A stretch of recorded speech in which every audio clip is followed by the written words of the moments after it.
이번 시간에는 로마서 12장에 나오는 그리스도인의 생활 원칙에 대해서 한번 말씀을 드려보겠습니다. 로마서 12장에 보면 모든 일에 선한 일을 도모하라는 말씀이 있죠. 그 구절을 중심으로 간단한 생활의 지침들, 우리가 뭐 엄청나게 어려운 주제는 아니지만 항상 일상을 살면서 기억하려고 하고 실천하려고 해야 되는 것들이겠죠. 로마서 12장 1절에 보면은 이런 구절이 나와요. 이제 11장까지 해서 모든 복음에 대한 설명을 하잖아요. 그러고 나서 이제 하나님의 모든 자비하심으로 너희를 권하노니 너희 몸을 하나님이 기뻐하시는 거룩한 산 제사로 드려라. 이것이 너희가 드릴 영적 예배다. 이렇게 표현을 하죠. 그래서 예배라는 단어에 좀 의도가 나와요. 여기서 예배는 우리가 이제 워십이라고 하잖아요. 하나님을 경배하는 행동, 어떤 종교적인 행사로서의 예배, 그런 의도로 사용되지 않았고요. 실제로 영역본에 보면은 이제 섬김이라는 단어를 사용을 해요. 그래서 어떤 종교적 형식으로서 혹은 그런 하나님과 교통하는 거, 예를 들면은 하나님께서는 예배하는 자를 찾는다고 하잖아요. 아버지께서는. 거기서 말하는 예배는 섬김이 아니라 하나님과 교통하는 걸 말하는 거죠. 그러니까 예배에는 세 가지가 있다고 볼 수 있는 건데, 하나님과 교통하는 거, 그 다음에 일종의 종교적 형식으로서, 여기서는 형식이라기보다는 실제적인 삶, 우리의 섬김이라는 부분에서 지침을 제시하고 있다는 거예요. 그래서 여러 가지 지침들이 좀 쭉 나열되고 있죠. 양은 굉장히 적습니다. 그래서 항상 이 지침에서 첫 번째는 이거예요. 이 세상을 본받지 마라. 세상과 하나님은 원수되어 있죠. 성경은 이 세상을 사랑하지 말라는 말씀이 분명히 보이고요. 모든 원칙 속에서 그 원리들이 제시가 되고 있고, 예수님께서 세상에 대해 십자가에 못 박혔고 우리도 또한 그렇다라고도 이야기를 하죠. 이 세상을 본받는 것은 하나님을 모르게 되는 가장 큰 원인이 됩니다. 만약에 어떤 사람이 믿는다고 했을 경우에요. 우리가 하나님의 뜻을 분별하는 데 있어서 세상을 본받지 말아야 되는 것은 아주 중요한 원리예요. 이 세상을 본받기 시작을 하면은 우리는 모든 걸 잃게 됩니다. 거의 아마 모든 지식을 잃게 될 거예요.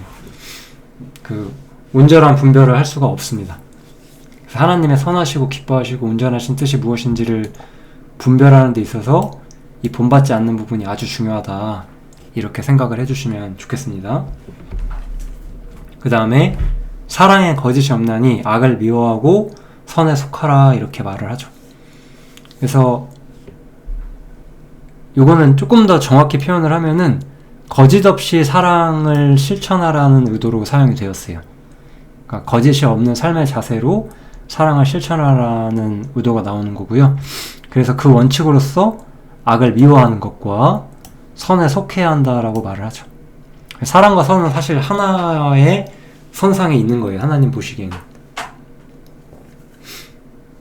그래서 우리는 진실로 사랑하고 악을 미워하고 선에 속하는 삶을 우리가 살아가야 한다라고 볼 수가 있겠죠.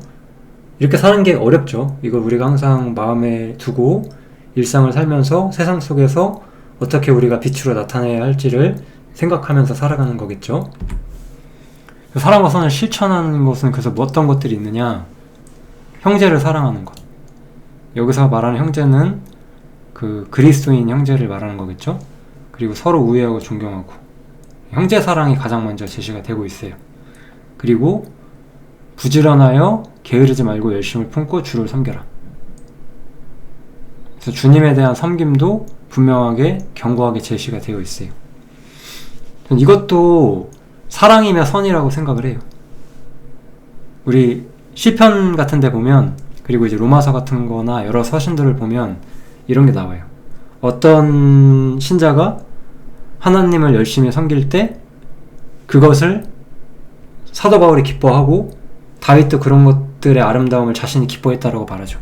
또 자신들이 그렇게 할 때 다른 형제들이 자신들을 보고 기뻐했다고도 말을 하죠.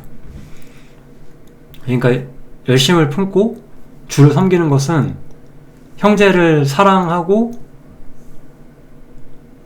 형제를 기쁘게 하는 아주 중요한 삶의 원칙이 될 수 있다. 우리가 이렇게 볼 수가 있습니다.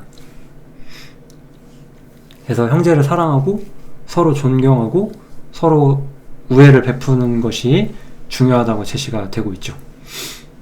그리고 우리는 다 어려운 세상 속에 살고 있거든요. 그 세상 속에서 소망을 가지고 즐거워하고 환난이나 어려움 중에서 참고 인내하고 기도하고 어려움 가운데서도 형제들에게 베풀고 손님 대접하기를 힘쓰고 이런 아주 중요하고 아름다운 이야기들을 제시를 잘 해주고 있어요. 이거는 그러니까 사실 여기까지는 거의 대부분 우리들 내부의 이야기를 하고 있는 거죠. 우리들 자신이 개인적으로 어때야 할지, 형제들에게 어떻게 우리의 사랑을 실천해야 할지를 말하는 것이라면, 이제 마지막 구절에서는 너희를 핍박하는 자를 축복하고 저주하지 마라, 이렇게 이야기를 하고 있어요. 세상에 살면서 사실 우리와 맞서고 우리에게 어떤 시련과 시험을 가져오는 사람들도 분명 있을 거예요. 그런 사람들에게 오히려 축복을 하라는 거죠. 선을 실천하라는 거예요. 사랑을 실천하는 것. 이 지시를 꼭 기억을 해두세요. 마음에 우리가 깊이 새겨야 하는 주제가 됩니다. 우리는 갈라디아서에 보면 이런 구절이 있죠. 내가 사람을 기쁘게 하려고 하는 것이었다면 나는 그리스도의 종이 아니다. 이런 표현이 있었죠. 우리는 사람을 기쁘게 하기 위해서 사는 것이 아니에요. 우리는 하나님을 기쁘게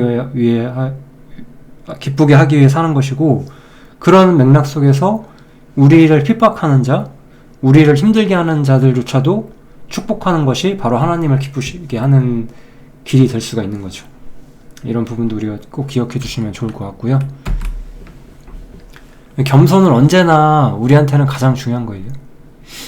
서로 마음을 낮추고 낮은 채 처하고 지혜 있는 채 말라. 우리는 사실 하나님 보시기에 아무것도 아니거든요. 우리가 세상에서 뭐 똑똑해봤자 얼마나 똑똑하고 뭐 신앙적으로 지식과 지혜가 있어봤자 얼마나 지혜가 있겠어요. 우리는 다 아무것도 아니고 또 주님 아래서 우리가 다 겸손히 하나님의 뜻을 바라면서 살아가야 되는 거잖아요. 이런 부분들도 우리가 잘 기억해 주시면 좋을 것 같습니다. 마지막으로 이제 선으로 악을 이겨라 라는 표현이 나오죠. 아무에게도 악으로 악을 갚지 말고, 아까랑 비슷해요. 우리를 핍박하는 자들을 축복하라고 했잖아요. 그래서 악을 악으로 갚지 말아라. 오히려 선한 일을 도모해라. 할 수 있다면 모든 사람으로 더불어 평화해라. 쓸데없이 적을 만들거나 다른 사람들과 불화를 만들 필요가 없다라고 말을 하는 거죠. 세상 속에서 낮은 자로 겸손하게 너무 막 소유나 이런 걸로 다투지 않고 흘러가는 대로 우리가 살아간다면 우리는 일반적으로 더 평화하기가 편할 거예요. 우리는 자신의 소유권과 권리를 주장하기 때문에 다른 사람과 싸우는 거거든요. 근데 주님이 곧 오신다 치면 다 아무것도 아닌 거잖아요, 사실은. 그렇게 생각하면 우리가 더 많이 자유로워질 수가 있기 때문에 이런 부분들로 참 지켜나가면서 사는 게 중요해요. 물론 이런 거에서 우리가 완벽할 수는 없어요. 그렇지만 우리가 그리스도인으로서 어떠한 마음과 어떠한 자세로 이 세상을 살면서 세상 사람과는 다른 사람으로서 살아가는지, 그런 부분들이 참 중요하다 생각이 듭니다. 그래서 원수 갚지 말라라고 하죠. 원수 갚는 것은 하나님의 일이라고 분명히 기록이 돼 있어요. 오히려 원수가 줄이면은 오히려 은혜를 베풀어라 라고 말해요. 그것이 오히려 그들에게 심판을 가져오는 것이다 라고 이야기를 하죠. 모든 것을 주님께 맡기라는 거예요. 주님께서 다 갚아주실 것을 우리가 알고 주님께 모든 것을 맡기는 삶을 더 아름다운 삶으로서 성경은 우리한테 분명히 말을 해주죠.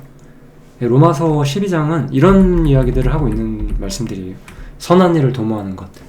우리가 더 길게 이 주제를 엄청나게 길게 뭔가 많이 이야기할 필요가 전혀 없죠. 다만 우리가 어떻게 이 일상 속에서 이 선을 도모하며 사는 게 맞는지 항상 마음에 두면서 잊지 않고 살아가는 건 중요할 것 같습니다. 이 주제는 여기서 마치겠습니다. 감사합니다.